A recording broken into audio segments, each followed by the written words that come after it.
Hi there, it's Cherie from Cherie'sCoffeeGirls.com. Thank you for joining me today. Today my project is this really good sized shopping bag for Christmas. It really is a super size, and it folds flat so you can make them in advance and then store them. I first of all want to thank everybody on Facebook that made some beautiful comments for me and asked me to do this tutorial. I really appreciate the comments you made. They cheered me up no end, so thank you all very much. So this paper is from Candy Cane Lane and it's really super. It's in the gosh, is it the autumn winter catalogue that it's in? Let me just have a peek. I'm sure it's in this paper. Or is it in the new catalogue? Oh goodness me, Cherie, you can't think. There it is. It's in the autumn winter catalogue that comes live on the 1st of September. And it really is super paper. It's really quite thick as well. And it's a good sized bag. It measures 9 1/4 by 10 3/4. At Stampin' Up, the largest paper we do is 12 by 12, so this is the biggest bag that I feel I can make. So putting that to one side, and it's made on my favourite tool of the moment, the gift bag punch board. And to make it, you're going to need 2 pieces of 12 by 12 inch DSP or cardstock. And before I begin making the bag, I just want to mention, if you're going to use a paper that has a pattern in a defined way, you need to put it in upside down. This section here that measures 1 3/8 is the base of your bag or your box or whatever you're making. So you need to have it facing away, so this will be the top and this will be the bottom. And that's also from the Candy Cane Lane DSP, which is fantastic. So taking one of your pieces of your 12 by 12 inch DSP, it comes with its own little scoring tool. Now I always do my horizontal line first. You don't have to. I just find it easier so I don't forget to do it. So go right the way along. Do be aware of coming off the edge though. So with this, you have a little beak or a little pointer there, and you need to align your DSP paper. Mine's a little bit twisted at the top, and align it down the start line. Punch and do your Y. Again, be aware that you can come off the edge here. There's the end of my board, so stop just before that. Do the second part of your Y and down your side there. Again, be aware of the end and stop just proud of it. And right the way, oh no, we need to come to the score line and punch right the way across, and you're going to align your paper now with the S, the small, as if you're making a small bag, and you are then going to come just down the side to score line, stopping proud, and bring your score line to align with your pointer and punch. And that literally is all the scoring, punching and scoring you're doing on your gift bag punch board. But I've also found that if you turn it upside down and you pop the original edge with a gusset back in, but just make sure it's straight here and just shy of your vertical line, and you come down the side line there, it will just meet up with where you've stopped there.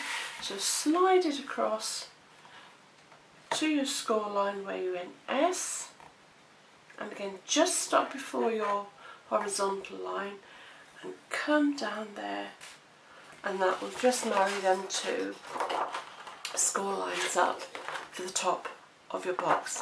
Now you repeat that on here, again making sure your patterns tally. So if you're using the patterned one, again it's upside down, so again push it as far as you can and do your horizontal score line, being careful not to come off the edge.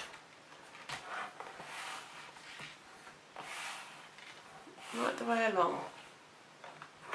Okay, then align your pointer and your start line, punch, do your Y and your side gusset, align your score line, the end score line of your gusset, and punch. Oh goodness, there we go.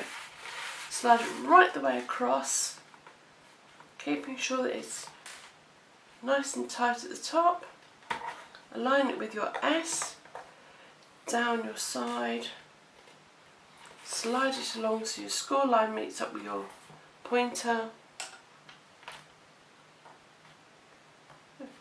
There you go, and punch. Flip your paper over and again align it to your start line, but not right to the top, just to your horizontal line, and come down, slide it right the way across to your S, your small bag sign, and come down your side, and then they'll marry. And that is all you need to do, so you can pop that to one side.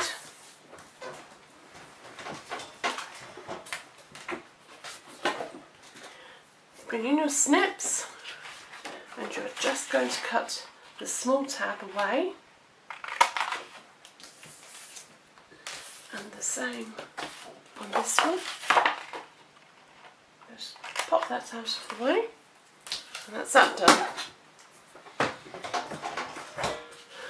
And now just fold and burnish the full score lines, not this one here, which we didn't do. Silly me. Goodness me. So just pop that in alignment with the centre. I'll use this one and come down your side. Just be very careful you don't pierce your paper, and that will do your middle fold. So again, where you've done your Y, pop your paper in so it aligns with that score line, and just come down your side, and that again will meet up in there, and that just makes your gusset of your bag. So I do apologise for that. So fold it in and burnish your score lines, not the gusset, we can come back to that in a minute. Be very careful because it is DSP, so it's quite fragile. And along there, and that's the base of your bag.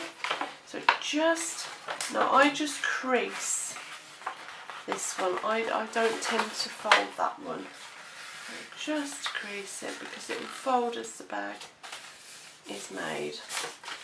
And then just crease your diagonals, and the same this side. So fold your score line on all of those and burnish them, and the same with your little tab. And again, just fold your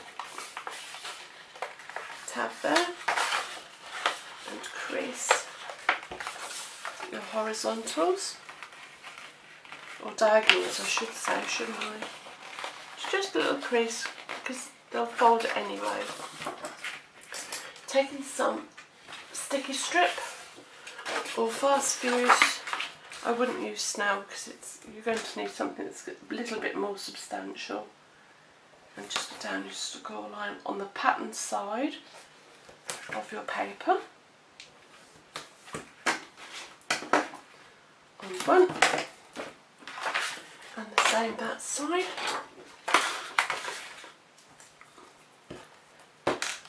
So they're your tabs.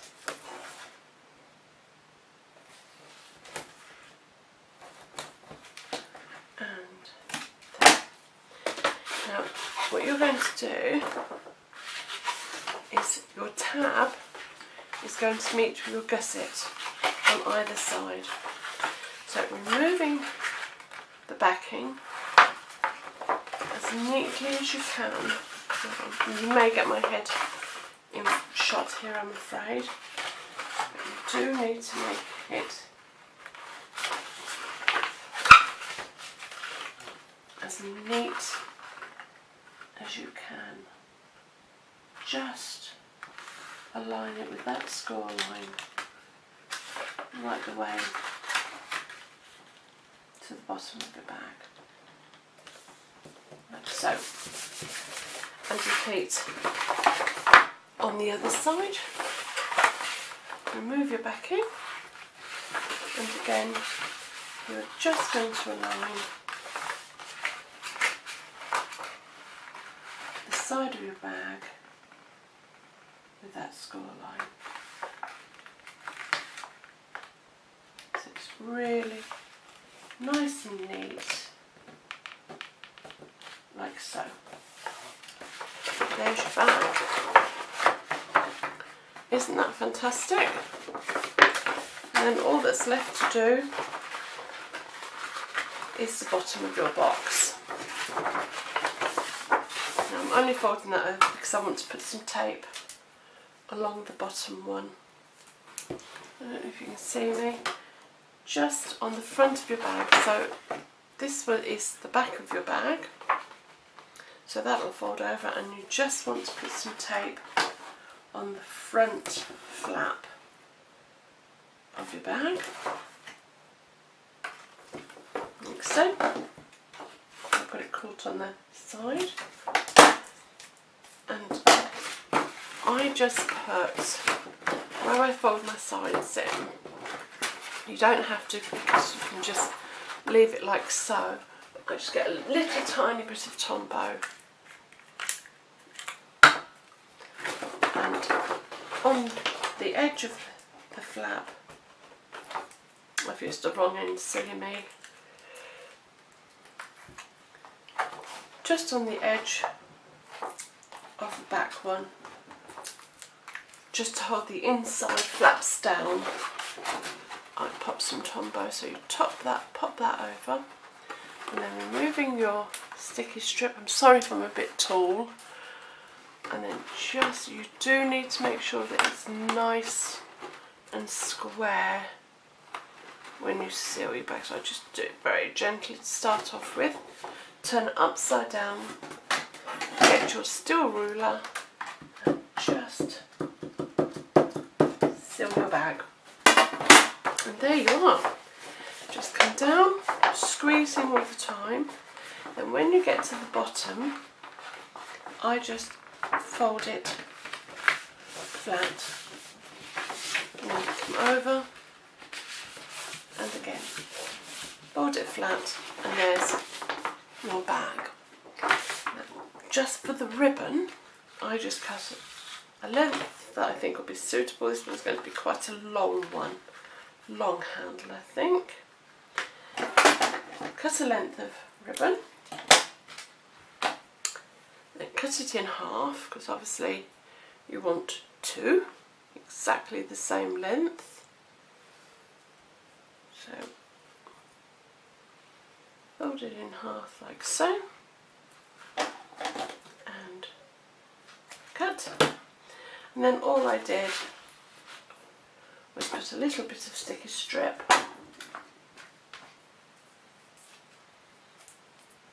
on either end of my ribbon, about the same length on each one, so it sits nice, and make sure it's on the same side. You don't want a twisted handle, do you? That wouldn't be very good. And the same with that one. Oops! It's fallen to the floor. Let's chase it. A little bit of sticky tape on the end of that one. I don't know, about 1/4 of an inch maybe. And then taking your bag